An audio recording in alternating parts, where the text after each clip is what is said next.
Radhe Radhe, happy morning. I am professor Anant Kumar. ये वास्तु का दूसरा वीडियो।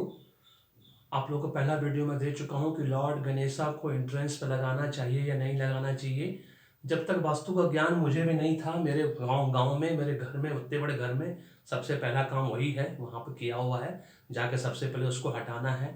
और जब से वास्तु का ज्ञान हुआ है, इतना आश्चर्यजनक ज्ञान है, ये कह सकते हैं सरप्राइज जिसको नॉलेज कहते हैं, इसीलिए इसको ऑकल्ट साइंस कहा जाता है। कि अब मुझे समझ में आया है कि वास्तु, न्यूमरोलॉजी, एस्ट्रोलॉजी तीनों ही एक दूसरे के पूरक हैं, कॉम्प्लीमेंट्री है। कार और पेट्रोल की तरह, इंक और पेन की तरह, ये सब्स्टिट्यूट नहीं है। चाय या कॉफ़ी नहीं है कि चाय पी लिए कॉफ़ी की ज़रूरत नहीं है, कॉफ़ी पी लिए चाय की ज़रूरत नहीं है। वास्तु इतना इम्पॉर्टेंट है कि आज मैं बताने जा रहा हूँ value and importance of vastu. What, why and how, इसका जो सिंपल कॉन्सेप्ट मैं बताऊंगा आपको। इसके बाद वन बाय वन करके इतनी सारी वीडियो मैं आपको दूंगा। मैं आप लोगों को वीडियो के माध्यम से पढ़ाऊंगा, क्योंकि मैं सिर्फ वास्तु ऑफलाइन करूंगा और आचार्य मैडम ऑनलाइन वास्तु करेंगी, है ना। मेरा डिग्री 15 जनवरी को आ जाएगा, 15 जनवरी 2025 को। उसके बाद मैं फुल फ्लेज वास्तु कंसल्टेंट बन जाऊंगा। लेकिन ऑनलाइन आचार्य मैडम करेंगी। आचार्य मैडम अभी भी बहुत सस्ते में सबसे अच्छा वास्तु ऑनलाइन करके दे रही हैं। जितने भी मिडिल क्लास वाले लोग हैं जो अफोर्ड नहीं कर सकते हैं बड़े बड़े लोगों को, वो आचार्य मैडम से ऑनलाइन वास्तु करा लें अपने घर का, सस्ते में सबसे अच्छा। हम लोग तीनों, दोनों भाई बहन मिलकर न्यूमरोलॉजी, एस्ट्रोलॉजी तो कर ही रहे हैं पेड, और वास्तु भी पेड कंसल्टेंसी के रूप में आप ले सकते हैं। तीनों एक दूसरे के पूरक हैं, ब्रह्मा विष्णु महेश की तरह। वास्तु जो है ब्रह्मा, समझ लीजिए ब्रह्मा जी हैं, क्योंकि vastu is all about science of architecture. जिस घर में आप रहते हैं उस घर का कितना इंपॉर्टेंस हो सकता है, वैल्यू हो सकता है, ये हम सब जानते हैं, क्योंकि वहीं से बचपन शुरू होता है, मृत्यु भी वहीं होती है। तो उस घर का ठीक होना, उसका डायरेक्शन का ठीक होना, ये सब वास्तु के अंदर आता है। वास्तु जो है ब्रह्मा विष्णु महेश की तरह, ये जो है, जैसे कि ब्रह्मा जी ने सृष्टि का रचना किया, पूरा सृष्टि को बनाया, उसमें घर द्वार से लेके हाथी घोड़ा जानवर से लेके मनुष्य से लेकर सबको बनाया। विष्णु भगवान जो हमें राधे राधे जो पालनहार हैं, हम सबको पालते हैं, किसको कितना मिलना है, कहाँ मिलना है, कितना मिलना है। न्यूमरोलॉजी उसी तरह से, वास्तु जो है हमारा ब्रह्मा जी इसीलिए है, क्या सृष्टि साइंस ऑफ आर्किटेक्चर है। विष्णु भगवान, लॉर्ड विष्णु जो हमारे राधे राधे जो है वो हमें पालनहार है, वो न्यूमरोलॉजी है। न्यूमरोलॉजी आपको डाउन द लाइन एकदम टॉप पे लेके जाएगा। आपका नाम अगर करेक्ट कंपाउंड नंबर पर रहा तो आपको न्यूमरोलॉजी वाइस प्रेसिडेंट बनाएगा, डायरेक्टर बनाएगा, सीईओ बनाएगा, क्या नहीं बना सकता। लेकिन अगर आपका एस्ट्रोलॉजी करेक्ट नहीं है और आपका कारक का मारक जो ग्रह है, कारक मतलब अच्छा फल देने वाला, और मारक मतलब जो बुरा फल देता है, उसमें अगर कोई भी पर्टिकुलर ग्रह आपका ग्रहण लग गया है, अस्त है, प्रीत है, तो समझ लीजिए आप टॉप पे पहुंच के धड़ाम से नीचे गिरेगा। जैसे मैं 20 साल तक चढ़ता रहा ऊपर, गिरता रहा, क्योंकि मेरा एस्ट्रोलॉजी से मेरा खुद का डेस्टिनी नंबर 33 अस्त था। इसीलिए ये तीनों ब्रह्मा विष्णु महेश की तरह तीनों एक दूसरे के पूरक हैं। मिडिल क्लास वाले लोग ये सोचते हैं कि वास्तु कराने का क्या मतलब, जब हम भाड़े के घर में रहते हैं। एक बात आपको अच्छे से याद करना है कि चाहे आप भाड़े के घर में रहिए चाहे अपने घर में रहिए, रहते तो आप ही हैं। इसलिए आपको अपने जीवन को सुख में बनाना है, हैप्पीनेस लाना है, सुख शांति समृद्धि अपने जीवन में लाना है, तो ये तीनों चीज आपको कराना है। वास्तु, न्यूमरोलॉजी और एस्ट्रोलॉजी पेड, पैसा दे के, क्योंकि फ्री की कोई भी चीज़ सस्ती नहीं होती, मतलब सस्ती होती है, उसकी कोई वैल्यू नहीं होती, कोई इंपॉर्टेंस नहीं होता। इसलिए paid, numerology, astrology and vastu पूरे सबको कराना है, पूरे परिवार के अंदर कराना है, फैमिली पैकेज के अंदर कराना है। जिस तरह से गंदी मछली सारे तालाब को गंदा कर देती है, उसी तरह से परिवार में ब्लड रिलेशन जो भी सब साथ रहता है, उसमें एक का भी एक एंटीवायरस ना, सबको तकलीफ हो रही होगी। 5 साल, 10 साल, 15 साल, 20 साल, 25 साल से अभी तक आपको कोई चीज़ माइंड मनचाहा बाई चॉइस नहीं मिला होगा। और आपकी स्थिति अभी फिजिकली, मेंटली, ये सब जो होगा, कभी घृतगना, कभी मुट्ठी वर्चना, कभी वो होना, कभी वो भी होने वाली स्थिति होगी। भाग्य ही कर्म करवाता है। जान लो कि भाग्य में क्या बनना लिखा है। स्टार्टिंग में ही 20% मेहनत में 80% रिजल्ट मिलेगा, अगर आपने सेम डायरेक्शन में मेहनत की। अब चलिए वास्तु का एकदम सिंपल इंट्रोडक्शन का पार्ट बताएंगे, फिर आपको इस पर ढेरों हजारों वीडियो मिलेगा, क्योंकि मैं ऑनलाइन वास्तु आपको हमने पहले बता दिया, 4 वीडियो में बना चुका हूँ, 4 चैनल बना चुका हूँ। अपेक्षा एजुकेशन, जिसमें सिर्फ न्यूमरोलॉजी वीडियो जाएगा, जो कि अभी आप देखते रहते हो। अपेक्षा न्यूमरोलॉजी वाला जो चैनल था उसको मैंने वास्तु मिरेकल्स कर दिया है। उसका 3rd चैनल जो है वो मेरा मोबाइल न्यूमरोलॉजी वाला है।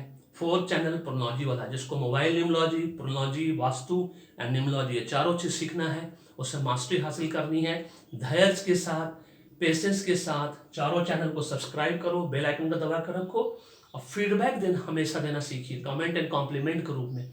उससे मुझे पता चलता रहता है कि मैं क्या कर रहा हूँ और मुझे कितना बेहतर और बेहतरीन तरीके से और मुझे अच्छा वीडियो बनाना है। ठीक है, सबसे पहले वास्तु क्या होता है? वास प्लस टू। वास का मतलब होता है निवास, रहना, रिसाइडिंग, अबोर्ड जिसको बोलते हैं, किसी जगह रहना, ड्वेलिंग, है ना, ये सब वास का मतलब। टू तो जहां रहने का स्थान हुआ, प्लेस ऑफ ड्वेलिंग हुआ, निवास स्थान हुआ, जहां पे आप रहते हैं उसको हम लोग वास्तु कहते हैं। तो ऐसा घर, इसलिए इसको साइंस ऑफ आर्किटेक्चर कहा जाता है। उस घर की बनावट इतनी सुंदर होनी चाहिए वास्तु के हिसाब से, है ना। उसके रिलेटेड वास्तु पुरुष का स्टोरी जो गूगल में सब जगह, वो मैं बताने वाला नहीं हूँ, बहुत सिंपल है ना, कि वास्तु पुरुष का जो हेड है वो ईशान कोण की तरफ होता है, नॉर्थ ईस्ट की तरफ होता है। इसलिए नॉर्थ ईस्ट कोना सबसे इंपॉर्टेंट कोना होता है वास्तु शास्त्र में, है ना। और उसका जो पीछे वाला फुट होता है, पैर होता है, वो वेस्ट में होता है, जिसको कि आप लोग सब जानते हैं, जिसके हिसाब से ऑलरेडी उसको गूगल सर्च में दिया हुआ है, जो आप लोग सब जानते हैं। ठीक है, तो नॉर्थ ईस्ट कोना, ईशान कोण सबसे इंपॉर्टेंट पार्ट। और इससे रिलेटेड मैं 15-20 वीडियो पहले मैं आप लोग को वो चीज़ दूंगा जो घर को तुरंत चेंज करना है। घर में अगर उस तरह का वास्तु दोष है तो उसको वास्तु दोष को बाहर निकालना है, जो कि मुझे भी नहीं पता था, पढ़ने के बाद पता चला कि इतने सारा प्रॉब्लम होता है ना। अब चलिए form of vastu. Form of vastu में वास्तु आपको किस तरह से इफेक्ट करता है? सबसे पहले फिजिकली इफेक्ट करेगा आपको, है ना। फिजिकली का मतलब सब लोग जानते हैं, है ना, शारीरिक रूप से तकलीफ पहुंचाता है, फिर मेंटल लेवल पे आपको तकलीफ पहुंचाएगा, ठीक है, मेंटली, और फिर स्पिरिचुअली। ये फॉर्म ऑफ वास्तु है, इसको वास्तु का हम फॉर्म ऑफ वास्तु कहते हैं, प्रकार, आकार। और फिर types of vastu, this is very very important. ठीक है, फिक्स्ड वास्तु, इस सब डिटेल में बताएंगे धीरे धीरे करके, एक एक करके, वन बाय वन करके, एग्जाम्पल के साथ, तब ज्यादा क्लियर होगा। अब इस सिर्फ ये बताने के लिए कि वास्तु कितना इंपॉर्टेंट चीज है। फिक्स्ड वास्तु होता है जहां जिस घर में आप 3 साल मिनिमम, 5 साल, 10 साल, 15 साल, 20 साल, 25 साल रहते हो, कहीं भी, है ना, रहने का सोच लियो, वो फिक्स्ड वास्तु, उसका असर इफेक्ट बहुत जबरदस्त होता है, इसलिए उस चीज का वास्तु कराना बहुत जरूरी है। उसके बाद होता है मूवेबल वास्तु। आप मूवेबल वास्तु का मतलब होता है 15 दिन के लिए कोई आप सेमिनार में गए, 15 दिन के लिए कोई आपने फंक्शन किया, 15 दिन के लिए आपने कोई भी चीज, 10 दिन, 15 दिन, 20 दिन, 25 दिन का राजसी फंक्शन किया, या कोई सेमिनार गए, है ना, कोई त्रिपाल लगा के भजन कीर्तन हो रहा, वो वहां भी वास्तु का होना, उसको मूवेबल वास्तु कहते हैं।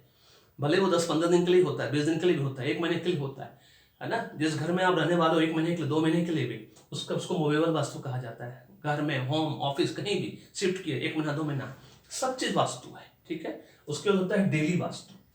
डेली वास्तु का मतलब होता है सुबह उठे आप, है ना, इष्ट की तरफ फेस करके जो आप पूजा पाठ करते हैं, नहाते धोते हैं, है ना, वॉशरूम जाते हैं, अपने आप को फ्रेश करते हैं, फिर रात को आप, है ना, सूर्यदेव ईस्ट में उगते हैं, और रात को वो नॉर्थ की तरफ चले जाते हैं, जिससे कि कहा जाता है कि बेडरूम इसलिए साउथ में होना चाहिए, है ना। तो उसका डेली वास्तु जो है उस पर ऐसे इस तरह से काम करता है। अब वास्तु जो है 5 पिलर्स पे बेस्ड है, इसी के द्वारा मैं सब बताऊंगा एक एक करके, है ना। थाउजेंड्स ऑफ वीडियो आपको मिलेगा इस पे, हो सकता है, कोई बड़ी बात नहीं, क्योंकि मैंने सारे विद्वान का किताब पढ़ कर रखा है ना। और सारे विद्वानों का जो निचोड़ है वो इतना जबरदस्त है, सही मायने में मुझे अच्छा लगा ये बात कि वास्तु रियली में it's a very good thing, और उसका वैल्यू इंपॉर्टेंस एकदम ब्रह्मा विष्णु महेश की तरह है। और उस 5 पिलर्स में सबसे पहला जो वास्तु का पहला पिलर होता है 5 एलिमेंट्स, है ना, 5 डिवाइन एलिमेंट्स उसको हम बोलते हैं एक्चुअली, एलिमेंट्स। ठीक है, सबको मालूम है एयर, अर्थ, वाटर, इस तरह से 5 एलिमेंट्स होता है। उसके बाद जो वास्तु का सबसे इंपॉर्टेंट होता है वो होता है 16 वास्तु जोन्स, 16 वास्तु जोन्स।